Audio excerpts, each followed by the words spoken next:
People are like, what's the silver bullet, Randy? How do I get to 50? It's like, it's not a single silver bullet. It's a whole magazine full of them with one in the chamber. Like, it's a lot of things that you have to do to be successful and competitive. One, you have to be able to accept that not every customer is your customer. That is the hardest thing for most service-based companies to understand is we're not a good fit. It's not you, it's me type of thing. I'm breaking up with you. I want to offer a quality product and I want to be unapologetically profitable offering that quality product.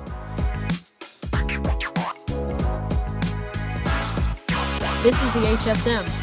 What's up, everybody? Welcome to the Home Service Monopoly Podcast. I am super excited because today's guest has so much to share with you if you're a roofer in the contracting space in general, okay? This guy has built his business in a way that's very admirable, and he's going to break it all down for you today. Randy, welcome. Thanks for having me. I appreciate it. Yeah, definitely. We're glad you're here. I'm so excited to dive into all the topics today. I wanted to start, give a quick intro for people who don't know you. Sure. Personally, I am married. I've been with the same woman for 36 years, and we have 6 kids, 4 grandchildren, with another one on the way. So our 2 daughters understood the assignment. Our boys haven't given us any grandkids yet, but so we have a big family. We built a house on a ranch so we can have our family around us all the time, like whenever they want to come over. In fact, our oldest daughter and her husband and their kids live on the ranch in their own house, so very tight family. And I'm a contractor in the DFW market. I own 5 home service companies out here. I'm also the COO of the Good Contractors List, which is an organization that helps contractors win more opportunities by building trust with their customer base. And yeah, I originally grew up in LA. I was actually born in Long Beach, but I moved out to Texas in 2005 and haven't looked back and absolutely just love the great state of Texas. And yeah, that's a quick intro on me. Amazing. And I love that you actually started with your family first. I think that just speaks to who you are, putting family first and still building everything you've built. And I'll tell you, the ranch sounds amazing. I want to come there and visit. I want to do an Come episode on the on. ranch. We've got 70 animals. You'll love, we've got a pretty broad range of, we have cows, we have longhorns, pigs, chickens, donkeys, miniature donkeys. Yeah, so we got a lot of Okay, animals. done. The next time the 411 team's in Dallas, which is always because Dallas is the hub of home services and of roofing, we got to set that up. We'll have to have you And guys over at Great Redeemer Ranch. I Yep. love it. I love it. Well, you mentioned, and I want to talk about your story of how you built the contracting side first, because the advice you're going to give to people listening today, you're actually in the trenches. You've done it yourself. So you're speaking from experience. And not only you're speaking from experience in one of the toughest markets in the country. I think all of us can recognize that and agree that Texas is its own kind of world over there when it comes to the contracting space. Tell us about how you built DT. Like, where did you start? Tell us about the early days of DT. Sure. So the company was originally started by my partner, Derek Tanner, which is where the DT came from. He wasn't very creative in his naming convention, but now it's actually a whole brand. And he started in 2009. He originally was a home builder who, down during the 2008 downturn, nobody was building. And he was, much like many companies, he decided to pivot. There was a storm that came through the area, and he was like, I know how to put on roofs. And so he started putting roofs on and realized he was pretty good at it. And so he chugged along for, let's see, that would be 6 years. And at the end, no, 4 years, sorry. And in 2013, they had a really big hailstorm that came through that kind of put DT roofing on the map locally. But the way he was running the business was more of reactive. Like a lot of contractors, they're very reactive to their business. They're not proactive. And it's mainly because he just didn't know. He didn't really understand sales and marketing. He just knew, I know how to put on a good roof and I stand behind my work, the old traditional route. And so I came on in 2016. I actually moved from an entirely different career in the IT security software space. Did that for 15, 20 years. And because of an acquisition that happened, I found myself without a job. And I was literally officing right next to this company, DT Roofing, and prayed about whether I was going to go back to the IT world or what, if I'm going to try something new. And I decided, you know what, this is a good opportunity for me to pivot and try something new. Got into roofing sales for DT Roofing just as an employee, and I absolutely loved it. When you're in the IT security space, you're dealing with corporate America, you're dealing with the government, you're dealing with a lot of big entities where you don't really get a chance to be personable with folks because anytime you are, there's an angle. Like they think, why are you asking me about my wife and kids that you clearly have a picture on your desk of? That's just who I am. I'm a convert. Oh, I noticed that do you fish much or whatever? And they're like, oh, here comes the sales guy trying to get personal with me so he can sell me something. And I was like, no, that's just who I am. And so when I got into the roofing sales space, I was really able to utilize my personality. That's who I am. And I got really good at it, really successful. I knew nothing about roofing, but I understood how to deal with people and build relationships. And fast forward a couple years later, we went from a company that had never broken out of $2 million in a year to a $5.7 million a year company. And at that point is when I asked my partner if I can have equity in the company. My exact pitch to him was, I think I've proven that I know what I'm doing, and I don't want to go through what I just went through a couple of years ago, where I find myself without a job one day. I don't want to do that to my family. And ultimately, he agreed and came on as an owner. And at that point, I had pivoted from being a salesperson to running operations for the company so that we can focus on working on the business instead of in it. But I had to figure out a way to replace my revenue because I was half the revenue out of the five sales guys. And of course, my partner was going crazy because I just gave you half my company and now you're going to take half the revenue away from it. Like, no, I'm going to fix that. I just hire some guys. So hired several and showed them how I was doing it with my relationships with realtors, insurance agents, and stuff. And we jumped from, I think it was a couple of years later, we went from 5.7 to 7.8 to 10 million to 20 million. And we just really started to explode at that point. And it was from there that we decided, you know what? Let's try other trades. Roofing, we got really good at and known for it. So we started dabbling with some construction. We did $1 million in revenue on the construction side the first year. So we're like, now, okay, we know we're good at it. Let's make a company.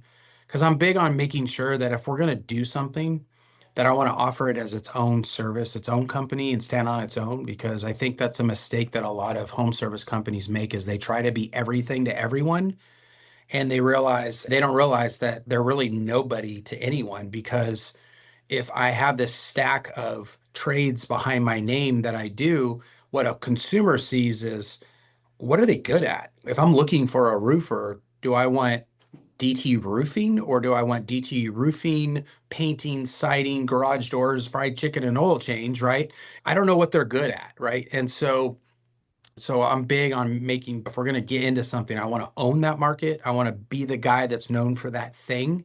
And so we did that with our construction company. We did that with our garage door company.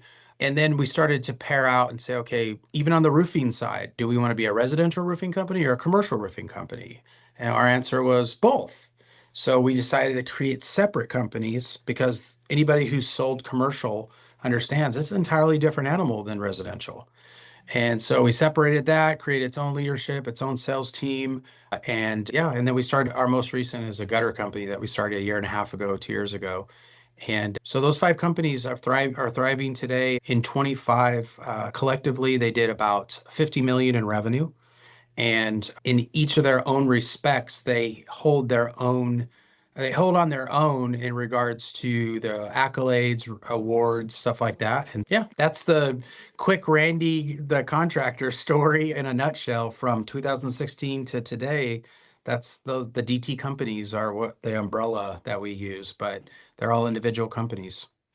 So cool. I love seeing underneath the hood of what someone's built, such as yourself, when you're talking 50 million plus in revenue, like how it actually takes to operate something like that. So I want to dive into that a little Mhm. further. And I'm going to ask a couple of questions that Yeah. are geared towards when you started for those people who are in that seat, and then to those who are really looking to scale and understand, whoa, like what does it take? I want to be a $50 million.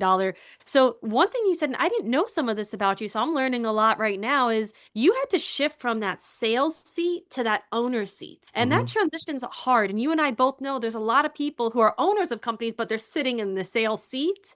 And so, how can they, or how did you make that transition? What were some of the things you did to make that successful? Truth be told, the reason why I'm in our industry, for those people that know me in the industry, they know that I'm very open with my time as much as I can be to help others. The reason why I'm so passionate about that is because when I moved from being just a salesman, which by the way, I absolutely loved. I love selling. I love producing, performing. Every month was a new zero. It was always a challenge. I love that side of the business. When I started to become owner mode, there was a lot that I had to learn. There was a lot because when you're just your own, it's all your own funnel, your own, I'm in charge of my own stuff. But when you have, now today we have 80 employees among our companies. Now these are all different personalities. I got to deal with a lot more. And so it was a lot of reaching out to those in the industry, the likes of Martin Pettigrew, Jason Reisman, these guys that I looked at as juggernauts in our industry and said, "What are you guys doing when it comes to this?" And they were very open with their time. They didn't say, "Swipe your credit card here and I'll tell you everything I know." They were very nice. Just, hey, I wasn't asking for a lot of their time. Give me 20 minutes. I just have a couple of questions I want to run by you. I obviously read Martin Pettigrew's book, Roofing Machine, and that was awesome. I learned a lot from that. I didn't necessarily implement everything or the way that he did some stuff because I didn't agree that it would work well for our market. But there were a lot of foundational things that I learned from that book, as well as following many other journey. And Dominic Fraser Roofing, he's another one of the big dogs that I really respect and have watched his journey. And so that's really what it came down to me, is just looking to see who is doing what I want to do and then just glean from them. And so when I got my chance to be that guy, I love helping people. I love seeing them succeed as well. If they're a good guy, if they're willing to go out and serve their customers and it's not just about the almighty dollar, although there's nothing wrong with being profitable. You should truly want to serve your customer base. And I think that goes back to my faith a little bit, but that's how I believe that we're here to serve. And then if you're able to make a living off of doing it, it's like the best of both worlds, right? So that's kind of how I shifted from the salesman mind shift to ownership, is just leaning on others' experiences, reading a lot. And then of course you just go through it and you pivot as you need to. Yeah. Yeah, no, I hear you. Definitely absorbing and just being like a sponge to learn from others and then reframing your time and slowly taking things off and adding those new things on. I think that's important because a lot of people are looking to make that transition, but they just have trouble. They can't get out of sales because they are the top sales producer. So they get Yes. stuck in that sales seat for way longer than they would like to or need to. Yep. The other mistake that I didn't make because I saw others make it, and so I learned from it, was not trying to hire too many. Now, definitely made some mistakes, but this is not trying to hire too many people before we can afford to do it. I like to say, wear as many hats as you can until you can afford not to. And so for many years, I was kind of like a lot of positions. I was the sales manager, I was operations, I was handling the supplements. I was handling the ordering of the roofs. And then as we were able to increase our revenue and still maintain a healthy net profit, I would start off had taking those hats off and hiring people. And that way we can grow healthy, but also I don't go crazy, because I can tell you, you can find pictures of me about 5, 6 years ago where this gray wasn't as gray as it is now. So there's definitely been a lot of age added to this body going through these growth spurts. But 2026 has actually been the most challenging years in roofing for us in the DFW market, because we haven't had a significant storm outside of the ones that just happened a couple weeks ago for almost 2 years. And so a lot of roofing companies in this area were sucking it up. And we were faced with some challenges, even though I feel like we're doing how we should. We were faced with some challenges we never dealt with before. Learning from others is ultimately how I was able to grow. We were able to grow the companies like this. I think a lot of people can relate to that right now. It's a weird time in general for a lot of different markets. And speaking of which, you're in a heavy storm market. Some people may not be in storm markets, but you really opened up these additional services in such a unique way Hmm. that probably helps subsidize some of the other, if roofing wasn't hitting because of the storms, but you had some other things to rely on. I'm assuming there's a lot of people, usually people just open up secondary services under their umbrella, but you've actually taken the initiative to do something different and open them up as their own companies with their own leadership. Tell me about that. For someone who's looking to open up additional services, why'd you do it that Yeah. way? What are some of the benefits? So first and foremost, we did it that way so that we knew The mistake that a lot of companies can make is they add services to their offering, but they don't monitor in their P&L if those services are actually profitable. And so you could very well add a bunch of services that are dragging your company down from the net profit side, and your golden goose is the one producing the real money, and these other ones are actually leeching off of that success, so you don't see that those aren't services you should be offering. But if you create separate companies, then they have their own P&Ls, and then you can also be intentional about decisions that you make. So you may have an entirely different philosophy for one company because that company is doing really well, the net profit's great, everything's good. Because everybody talks about numbers all the time. I'm a $50 million company, I'm a 30 million, I'm a 5 million. But at the end of the day, it's about what you keep, not what you make. And so I'm more impressed with a company that's a $10 million company that's got a really nice EBITDA than anybody who's talking about $100 billion sky diamond money, because it doesn't matter if you're going broke at the end of the day. And so breaking them out helps you to better understand if you should be doing that. And then in my particular space, being in a storm market, oftentimes when you're dealing with insurance companies, if you are a company that offers many different services under one umbrella, under one company, then when you try to get things like overhead and profit approved, which for those of you not in the insurance space of the roofing world, that is an additional fee that you charge for having to be a GC or an overseer of other trades that are not your primary trade. So homeowner hires the roofer, but the roofer also then goes out and hires a garage door company and hires the siding company and does all these other ancillary trades. We're not making any money off of that as the roofer, because the insurance company is going to pay what those trades are asking for their specialty. So in a way to compensate the roofer, they pay what's called an overhead and profit a fee to compensate the roofer for playing as GC. And when you are a contractor who is known by the insurance company to do all of those things, they don't pay you overhead and profit because they're like, you guys are going to do that. You don't, so you don't need to be compensated because your business is going to benefit from those other trades. But when you have separate companies, DT Roofing hires Patriot Garage Door and Service to do that. So Patriot gets paid.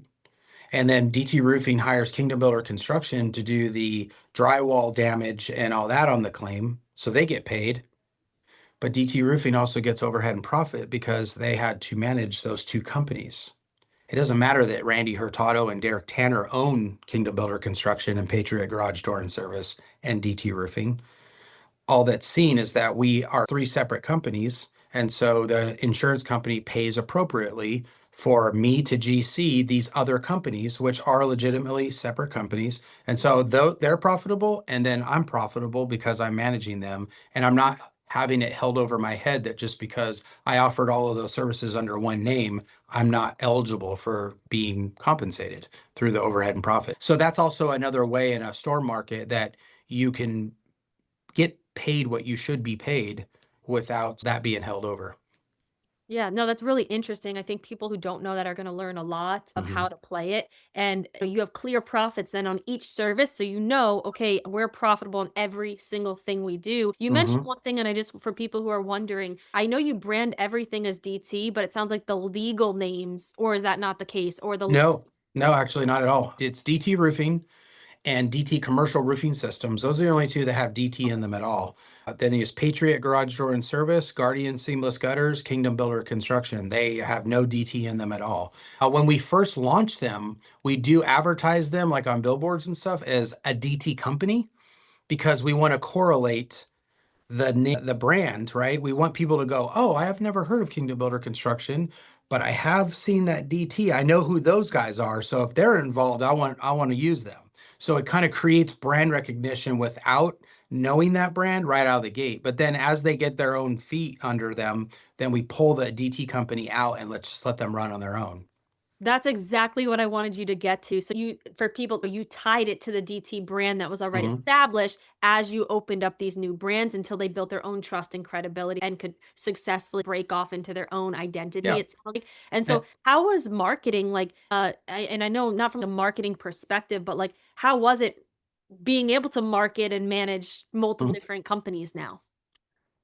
So we have a CMO on staff. We've gotten large enough that we were able to bring in staff to actually handle our marketing, and so their responsibility is the family of companies. In fact, there's only a few crossover roles in our companies, and that's one of them. Our CFO is one, our CMO is the other. Everyone else has a role within one of the individual companies. And so there's not any crossover in that regard. So we have leadership in DT roofing, we have leadership in DT commercial roofing, but there are, if customers look close, there's always these little signatures of you can kind of tell if you're looking close enough, that's a DT company. We do things with cursive and stuff like that that people will correlate them and go, okay, but we truly want them to be on their own. We want them, but our sales team knows that if you're inspecting a roof and hey, you get out there and there's nothing wrong with the roof, great. Let's tell the customer the great news. But then you start to chat with the customer and they're like, yeah, this summer I want to get my husband to build a pergola on the back. We're like, if you know anybody, actually, I do. We have a sister company named Kingdom Builder Construction. You might have seen their trucks around town. I have. That's that big lion head. Yeah. So that's our company as well. And I can have Tim from that company reach out to you guys. When they turn that in as a lead, they don't do anything with it sales wise from the DT roofing side, but it's turned in under their name as a lead source. So if Tim from Kingdom Builder Construction sells that project, when that job is paid out, they get a part of the commission.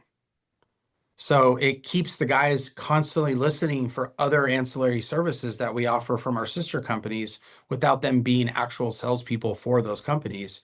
And so it kind of feeds the family of services. Yeah, And then of you're course, your own referral, sir. You're your own referral. Kingdom Builder Construction, when we build a home, Guardian seamless gutters go on there, a DT roofing roof goes on there, a Patriot garage door and service door go on there. So we're also feeding ourselves. But this is another benefit to having separate companies is I have competitors to my roofing company who buy my garage doors, right? They do that because it's Patriot garage door and service. It's not DT roofing and gutters or roofing and garage doors. They would never buy from a competitor, but they buy from my garage door company because although they know Derek and I own that company, there's enough respect locally. They're like, I would be foolish to use any other garage door company. They are the best garage door company. So I'm going to work with them. And they can feel like if I sent a truck up to their customer's house that said DT roofing and garage doors, they're like, I don't want to send DT roofing to my roofing customer's house, right? But it's Patriot Garage Door and Service or it's Guardian Seamless Gutter. So I'll use their gutter company because it's a separate company. It's not tied in. So there's not that perceived competition. So my competitors become my friends because they're like, man, thank you for offering that service because now I have somebody locally I can use when you guys don't win the roof and I do. I have these other ancillary You'll win. services. You Yeah, win it's a either win-win. way. That's right. Yeah, yeah, and so for someone who's thinking about now, they're hearing how you set up, "Whoa, I never thought of that. Right now, I'm just running every service, under this one big shell of everything, and it's all over the place." When do you think is a good time for somebody to say, "Hey, I wanna actually take one of these secondary services." Let's use gutters because a lot of roof Mhm. gutters. I wanna actually take gutters and build it out as its own entity. Is there a Mhm. certain revenue point or place within the business they should be that you feel you would recommend to someone to break off? I'd There's say do it a year, offer the service for a year, and then look at your numbers. If your numbers are supporting you going ahead and offering it as its own service, then go for it.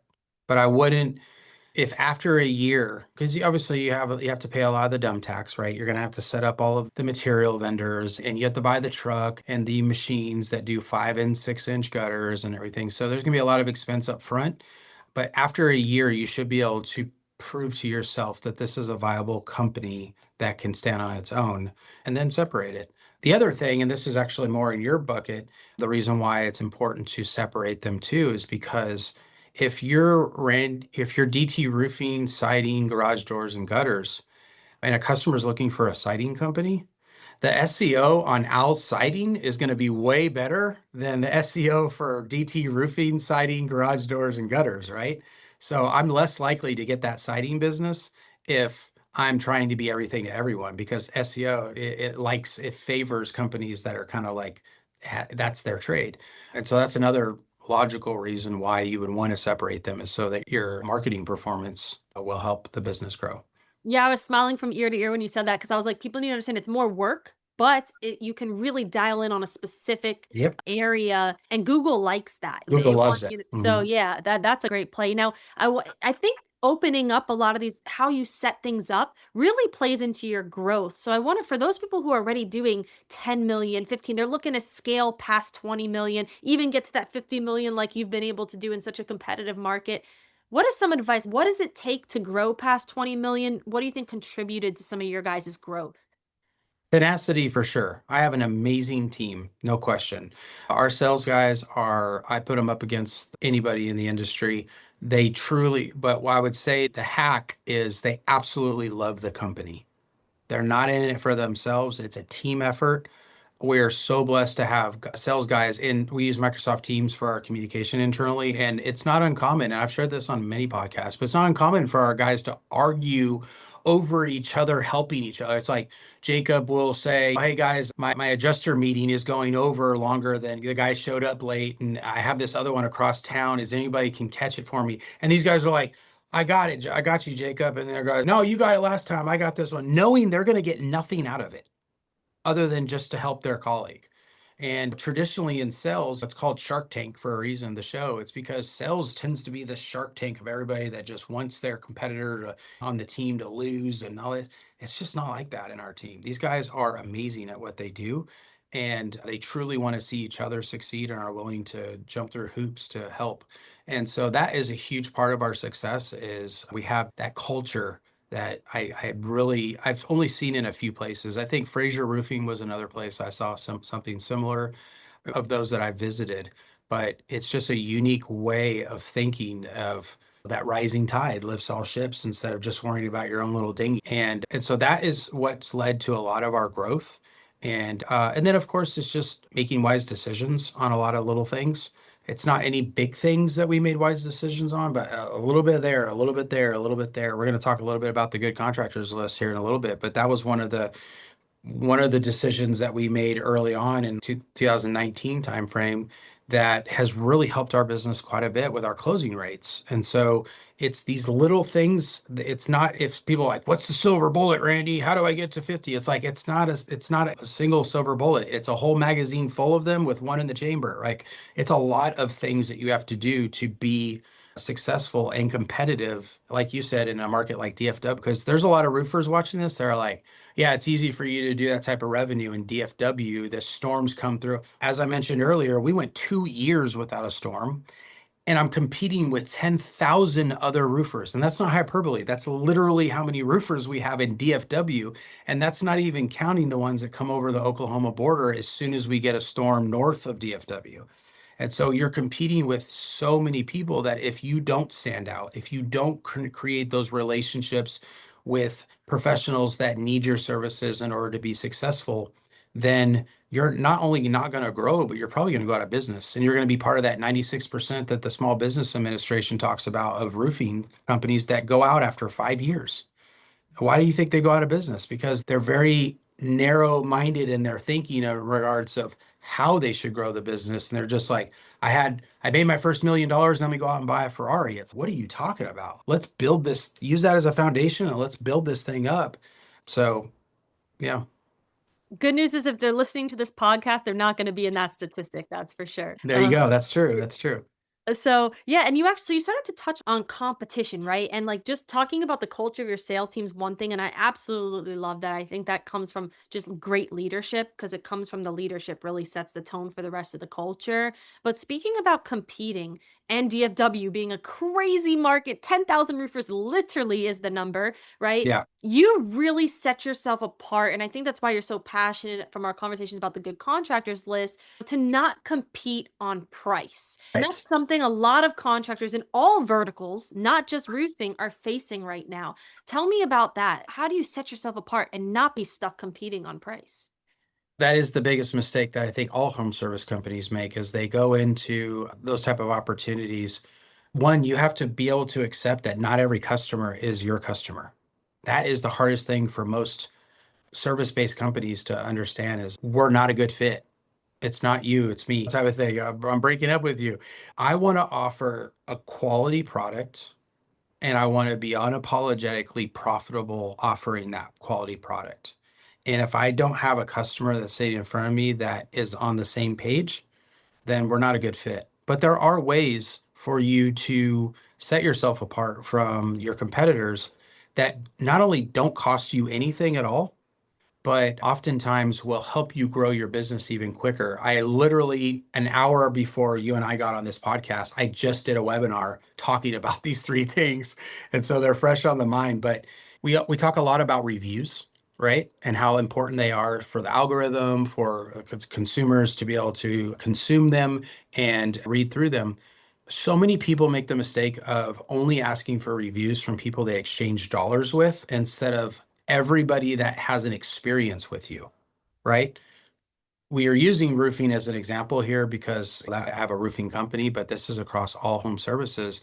How many times do you go out and inspect something for a customer or check something out only for you find out there's no business to be had there for that particular visit? That is a great opportunity for you to ask for a review. Why? Because one, Ariel asked me to come out and take a look at her house. So she knows I jumped in my truck, I burned my fuel, I took my time, I used my expertise, and then I gave her value because I gave her the result she was looking for, which was, what's my roof look like? And my result was, Ariel, there's nothing wrong with your roof at all. It looks great. The storm that came through last night didn't even touch it. It looks like it was put on yesterday. And naturally, people are like, well, how is that good news? Because at DT Roofing, we're about relationships, long-term relationships. Eventually, your roof is going to be taken out by weather. That's just statistics. And so I want to be the one you use in the future. And so I want that customer's experience to be amazing, but there's no reason why I need to walk away from that conversation not asking for something, right? And so in that case, I asked for a review. Hey, if my time blessed you today, give me a review. I'm going to send you a text.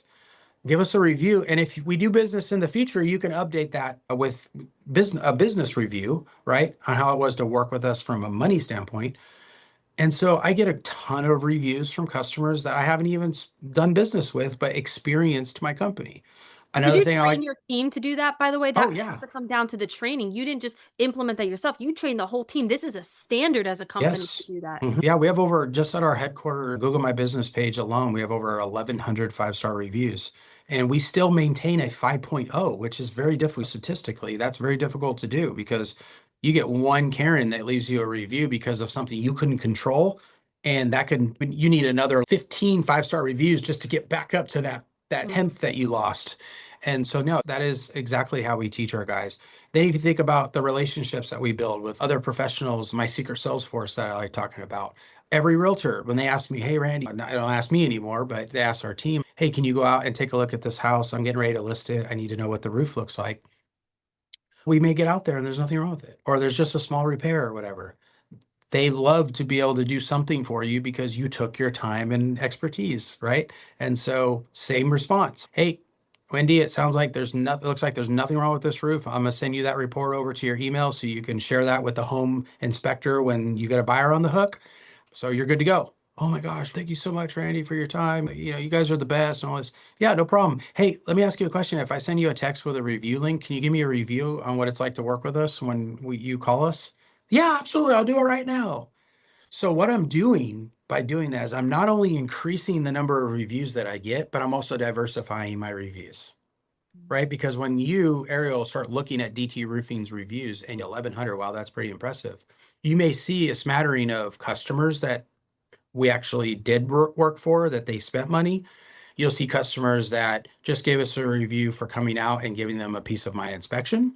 You'll see realtors talking about us. You'll see insurance companies, property managers, my own staff. That's another thing.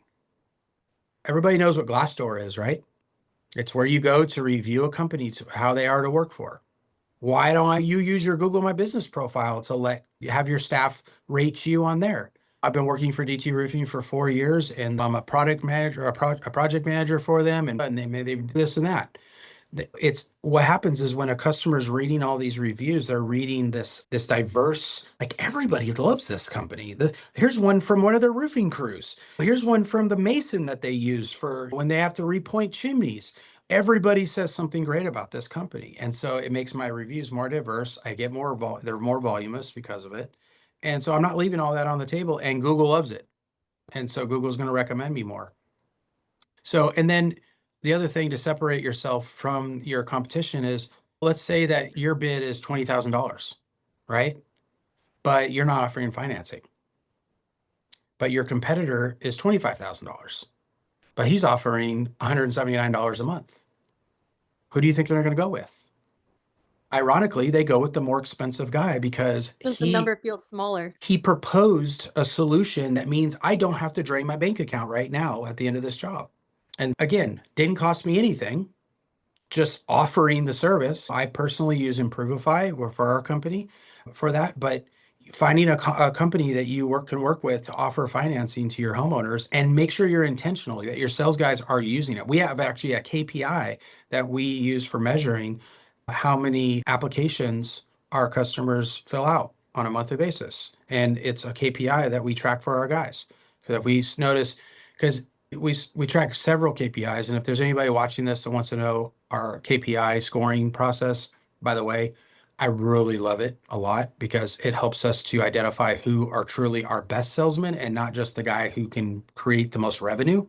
Because anybody that knows that sales is more about revenue. It's this fully formed salesperson that understands margins important, reviews are important, self-generated leads are important. So we have a lot of KPIs that we follow, and getting customers to at least apply for financing is one of them.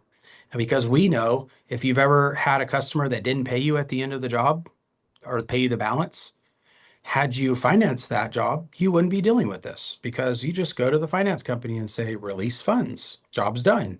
And even though the customer has to approve that release, they're likely to do it because they can't use the money themselves. The Approvify is not going to release that money to them. They're going to only release it to the contractor. So we get paid.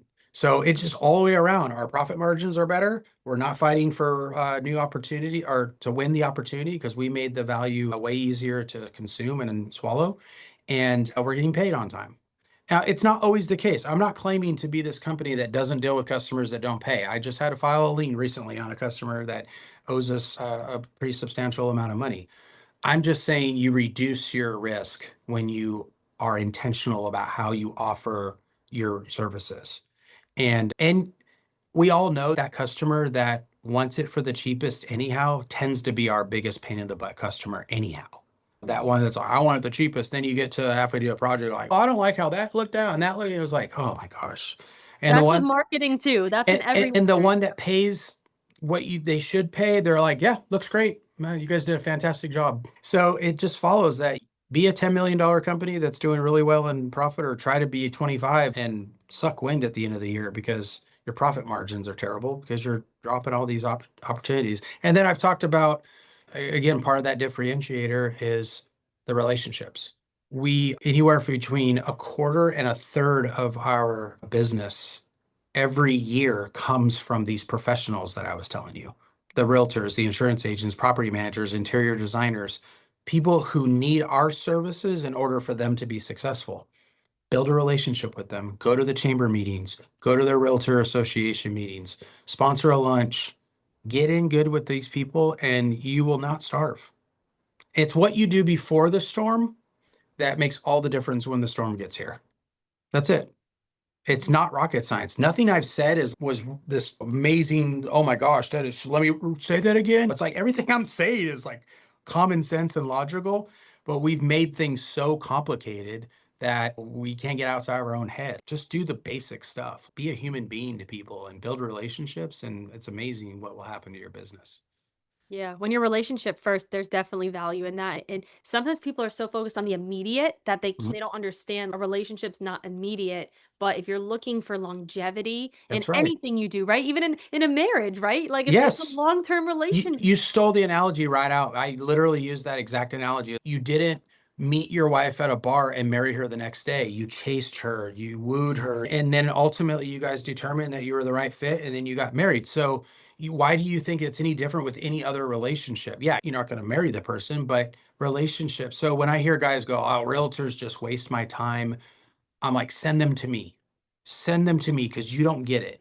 Yeah, the first few inspections, they may look at you as just another roofer. but it's all about you be showing up every time, being consistent. I love it when a realtor says, I've got a guy, because my response is awesome. Then if you have somebody that you trust and works hard for you, hold on to that relationship. But I'd love to be your number two. If that guy ever goes on vacation or he's just so swamped that he can't help you, I'd love to be your number two. Because you know what happens oftentimes when they experience the way we do stuff, we become their number one real quick. Because then they realize once they experience the way we do it, oh, my number one never did it like this, or they didn't provide the detailed report or what have you. I really like how that felt. Randy really seems to get me. He understands that if I call him before the listing and we get the roof all squared away, where maybe we just replaced the roof because it was damaged by hail, now I can update my listing with brand new roof. And then when I get to the end of it, where the buyer's agent is trying to hoard us for lowering our price so they can get all this stuff taken care of, and I could stand my ground and say, no, I just put a $30,000 roof on this house. Every dollar they're not giving up is commission in their pocket. And Randy understands that because Randy's a salesperson at heart, right? So I'm speaking the realtor's language. I never once said anything about roofing. It was all about, I get it. I want to help you get this deal across the line without you having to lower the prices as much as possible so that your commission stays high. And they're like, I like this guy. He cares about me. And it's true too. My guys truly do care about the success of these other people. And they'll know. They'll know if you're just a sales guy or if you truly care. Yes, there's an intention there. I want them to use my roofing company, but I do still care about them. I do care that they're successful at what they do, as I hope they would be success or care about my success.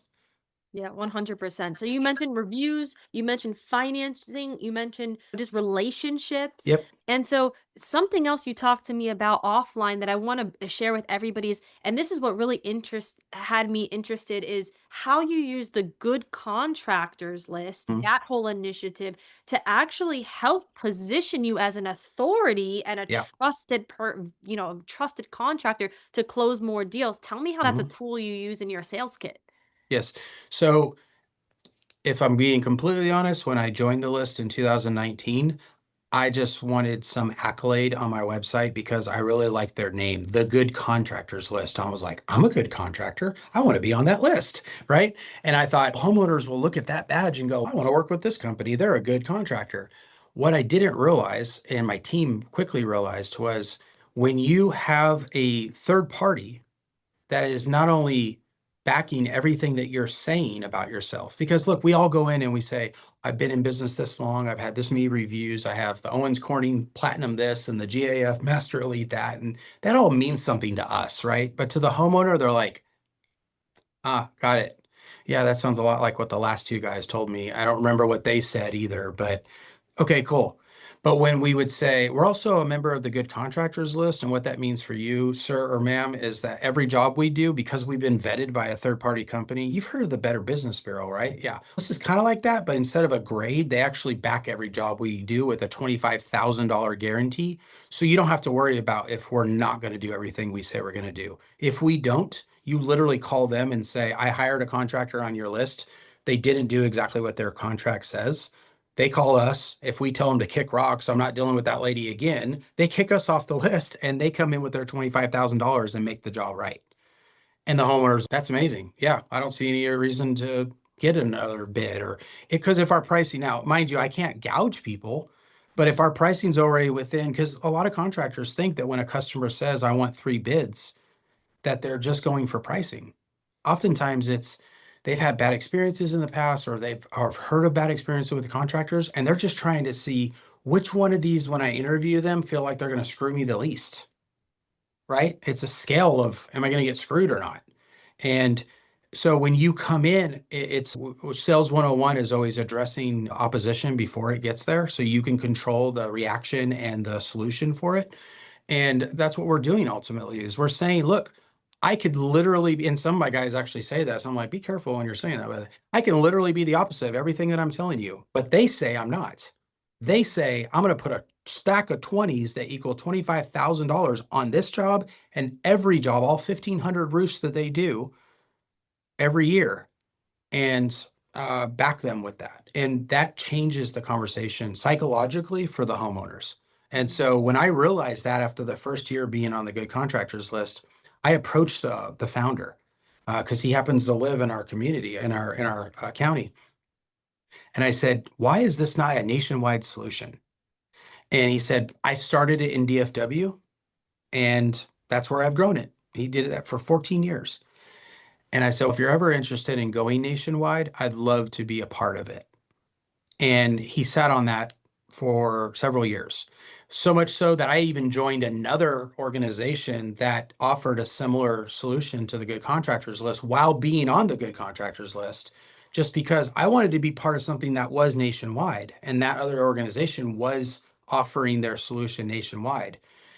Because I felt like there was not notoriety that came with that. If a homeowner hears that this is a nationwide solution, that will hold a lot more weight than just a local company. But then in 2020, end of 24, beginning of 25, John Hill, the founder, he decided, you know what, we are going to take this nationwide. He started to build his team out enough that it could support that type of campaign.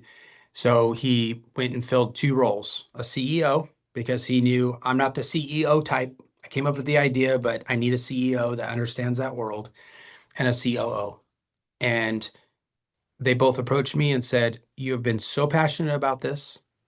You talk about it every chance you get on socials when you're talking about DT roofing and everything. We believe that you're the guy to help take this nationwide. And I didn't even have to think about it, to be honest with you. I like to joke to people, I didn't need a sixth job. Our 5 companies are doing fine, but this was an opportunity to be part of something bigger than myself that helps contractors of all stripes, of all trades, win opportunities over the knuckleheads that think that, yesterday was a hailstorm and today they're a roofer. And because I deal with that all the time, I'm going against these people that are not good guys, that are out there to screw customers. I wanted to be part of something that helps grow a network of a safe community of contractors throughout the nation that homeowners can rely on and not have to worry about going to a website, and then their information being sold to 5 other of the same trade, and then they're all rushing to the bottom to try to win that customer, and they're getting inundated with calls. Giving our contractors out there of all stripes, all trades, the ability to use this as a closing tool to win more opportunities. And it's working. 8 months later, I've been with the company for 8 months, 9 months, and we're now in 29 new states. It's exploding throughout the nation. And contractors are constantly calling us, sending video testimonies, stuff like that. I just recently got one from a gentleman named Chandler Steffi out in Iowa. He owns Superstorm Roofing. And you could tell he was in his car. He's, hey, Ray, just want to leave another message, man. Got another one, man. This thing works so well. I'm so pissed that I haven't been on this list longer and all this. And that's what we want to hear. We had one guy, a painter, who told us the day that we were doing the onboarding call, which is what you do after you make the list. He said he wanted to share. Before we get started, I want to share with you. Yesterday morning, I found out at 9 a.m. that I made the list. I got the email that you guys send with all of the collateral and everything. I printed out the sales collateral and dropped it in my sales folder and shot out the office. And so when I went to my sales appointment, this was a painter in Utah, Sure Thing Painting, I believe his name was, company name. And he said, I got in front of the customer, started my pitch, went through all the details. And he said, they seemed okay, but they seemed like it was going to lean more towards send us an email with your bid and we'll let you know. And as he's getting ready to call it a day, I think he said he was ready to deal with the objections and stuff. He remembered that he had the Good Contractors list thing in his sales floor. So he pulled that out and he goes, oh, I also want to make sure that you're aware that we're a member of the Good Contractors list and what that means for you. And we tell them what to say exactly. Every job we do is backed with a $25,000 guarantee. So if you're not absolutely happy with the quality of the work, or there's something on our contract that we didn't fulfill, you have somebody to go to instead of having to sue me or give me a bad grade somewhere. And the husband looked at the wife and said, how can we get on your schedule? The guy hasn't even been officially announced on our website. He just got the email that you got approved after the background checks and all that, and he already used it to close a deal. And it's not uncommon. I asked him to create a reel telling the story because while the experience is normal for our contractors on the list, it was the proximity in which I thought it was interesting. He hadn't even had his company's profile made on our website yet. We hadn't even announced him as an official member of the list like we do. and he had already used it to close a deal. And so he was so fired up, and I'm like, dude, get ready, strap in, because this is how it's going to be. This works. It helps homeowners feel more comfortable about the contract that they're choosing. Talk about speed to implementation. I like that he Yeah, did that. no, that's the reason why I wanted him to do it, because the story I hear all the time, but it was the proximity on how quickly he was able to utilize it.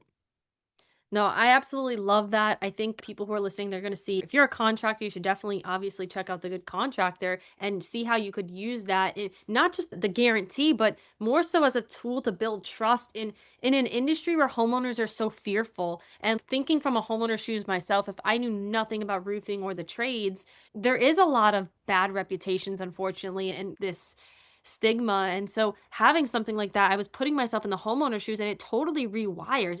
It almost removes that fear that like, oh, Mhm. can I trust this person? Am I going to get screwed?